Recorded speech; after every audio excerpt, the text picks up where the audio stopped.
So first up, we're going to start with that man in the middle right there, Booker T. Washington. You've probably heard of Booker T. Washington before. He's really one of the earliest and most known, I guess, civil rights leaders, especially during this first wave of the civil rights movement. And he was actually born a slave back in the 1850s. And then obviously, as he got older, slavery was completely written out of law, and he sort of worked his way up. He poured his own sort of money and time and everything into the Tuskegee Institute to help educate African Americans. So he was really a teacher, a professor, and that's really sort of one of the things he was known for. He went to school at night, once he got older, and managed to educate himself and then try to take that out into the community. So he founded the Tuskegee Institute, and thousands of African Americans were educated there. So really, Booker T. Washington at the time, and even today, is sort of his ideas were a little different than what you would expect today. He's not necessarily he definitely did not have the same ideas of like Martin Luther King Jr., Malcolm X. He's definitely very different from the civil rights leaders who will come after him, and he's even moderately different from a lot of the civil rights leaders of his time as well.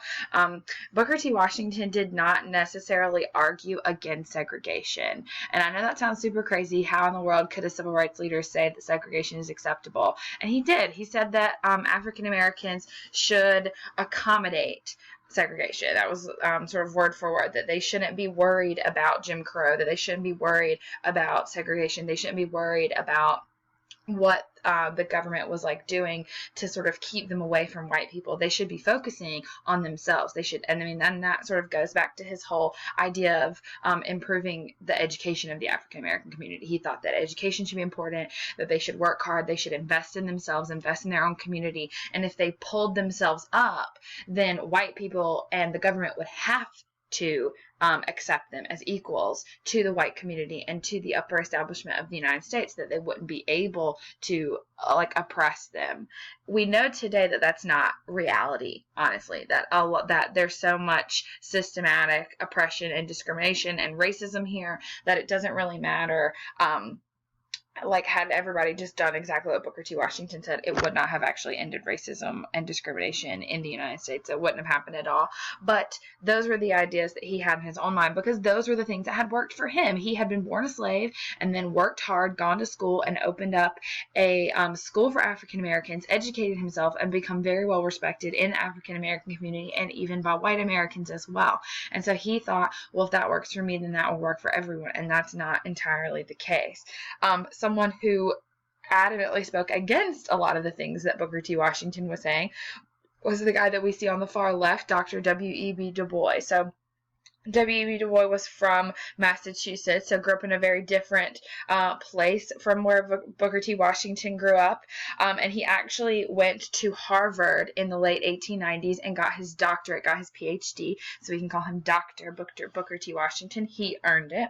And he adamantly argued that Black people should not at all accept inequality and should not accommodate discrimination and segregation. He said that they should demand equality immediately and not limit themselves to just vocational education, which is something that Booker T. Washington really pushed, learning particular skills to be able to get jobs and things like that. And he was more like, no, you should be, wanting and to go after, and you should be entitled to the same education that white students are getting, which is more, I guess, well-rounded academically. There's more about literature and social studies and government and economics and science, and African Americans should be able to do that as well. He said that Booker T. Washington shifted the burden of inequality onto Black people. He basically said that Booker T. Washington is making it seem like discrimination and racism exists because of Black people, not because of white people. And in reality, it's because of white people. And so W.E.B. Du Bois was right about that. So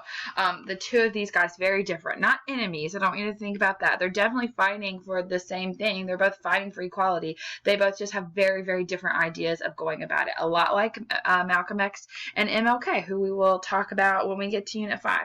So then our last African-American civil rights leader is here on the far right, Ida B. Wells. So Ida B. Wells was also born as a slave. She grew up in Mississippi.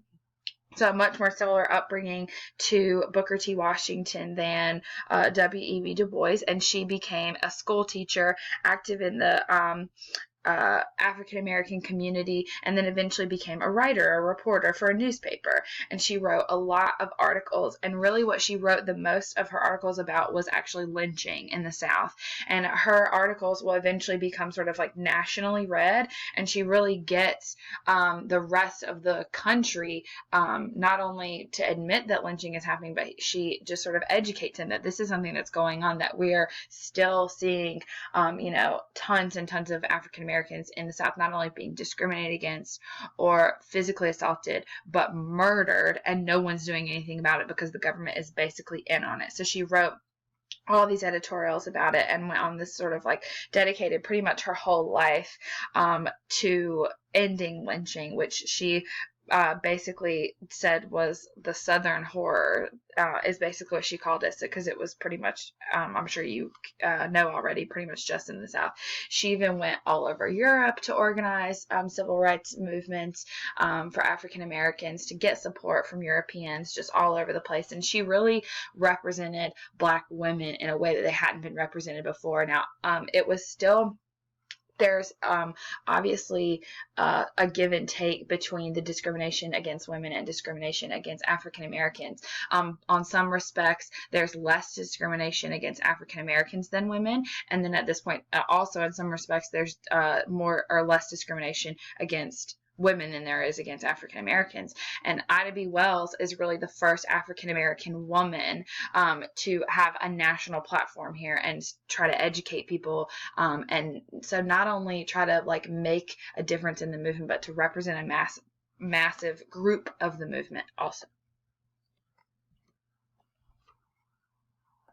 Okay, so now we're going to look a lot more at the discrimination against Chinese immigrants in the United States. I talked about that just a little bit ago. I'm going to expand on it more now. So obviously the most amount of discrimination is going to be targeted towards Chinese immigrants in terms of the government, and it's really going to be mostly on the West Coast. So like in the East, obviously, easily you can say that African Americans are the most discriminated against populace and group in the East. But in terms of the government nationally and what's going on in the West, it's definitely going to be the Chinese immigrants. So because we've got tons and tons of Chinese immigrants coming into the West, that's why, or that's who sort of they're seeing as the enemy at this point. In 1879, California even banned cities from hiring Chinese people. So like the city government itself could not hire Chinese immigrants. San Francisco even segregated their schools, keeping not African Americans in separate schools, but Chinese immigrants in separate schools, Chinese students separately.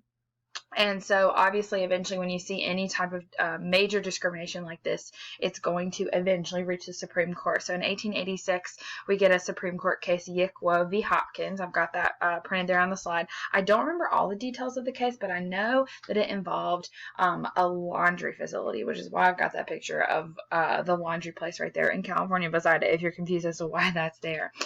Basically, in that, the Supreme Court was interpreting whether or not the Chinese Exclusion Act was legal. We've talked about that before. Basically, the United States had said, all right, we've reached our limit on the amount of Chinese immigrants that we can accept into the United States, which is sort of crazy. Like there's a quota of Chinese people that we have and we've reached it or something. But basically, the Supreme Court looks at the case and they decide that the government cannot strip Chinese people of their citizenship.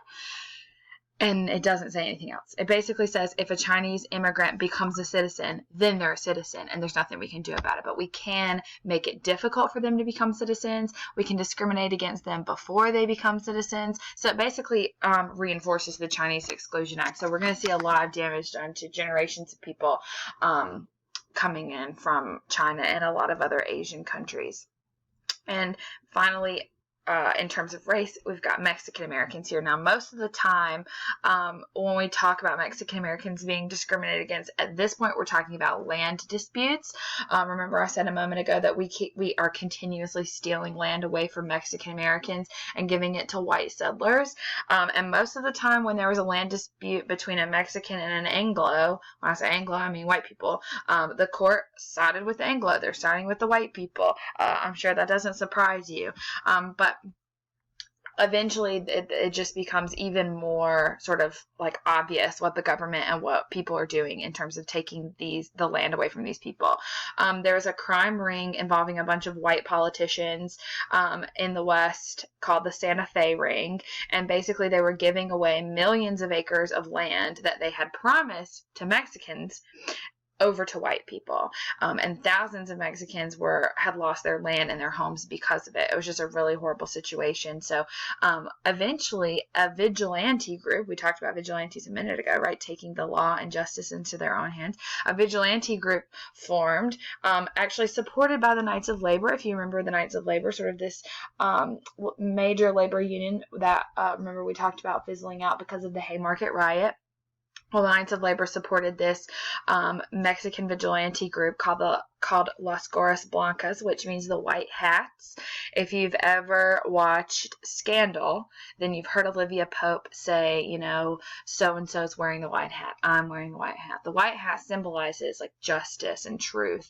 And basically that's what they see themselves as doing, is carrying out justice. So they would cut holes in fences, climb through the fence, break in, and burn down the house of whatever rich landowner lived there.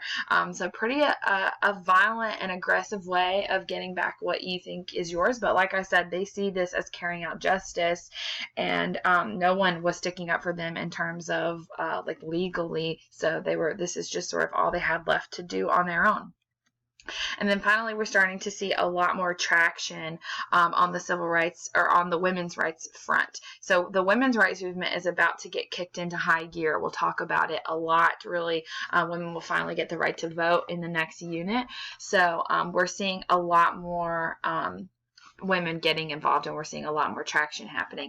Now, a lot of that is because of the 15th Amendment. When African American men were given the right to vote, that really sparked another surge in the women's movement. And that's not because they thought that they deserved the right to vote before Black men deserved the right to vote. It was just sort of insulting, because it's very hard to get an amendment passed. Very, very difficult. It takes a long time, a lot of people, a lot of effort, a lot of money. And to go through the entire process of passing a voting amendment, which is even more difficult because you're really changing the structure of the Constitution with a voting amendment, to go through all that and still exclude women is like not an accident at all. They purposefully left women out of the 15th Amendment. They absolutely could have given women the right to vote then, but they sort of chalked it up as wait a little longer, and that's something that women at this point had heard too many times. So we're going to see things start to get a lot more intense. We've got women like Frances Willard on the far right, who founds the Women's Christian Temperance Movement. So we've talked before about women getting involved a lot in reform, and that's what she does. Remember, temperance is sort of like anti-alcohol. It's not entirely prohibition. It's not like we should completely outlaw alcohol. It's more about like moderation and the impact that alcoholism has on families, and women are usually the most significant victims of alcoholism when it impacts a family. So that's something that she was trying to help get more support for women from the government. And then we've also got NASA, the National Women's Suffrage Association, in which Susan B. Anthony and Elizabeth Cady Stanton were both founders and involved in. So these are really our two women who are going to get the women's movement up and running. So by the time they're able to pass the torch, the next generation of women that come in after these two, they're the ones that will finally cross the finish line in terms of the 19th Amendment. And we'll talk about that a lot more next unit.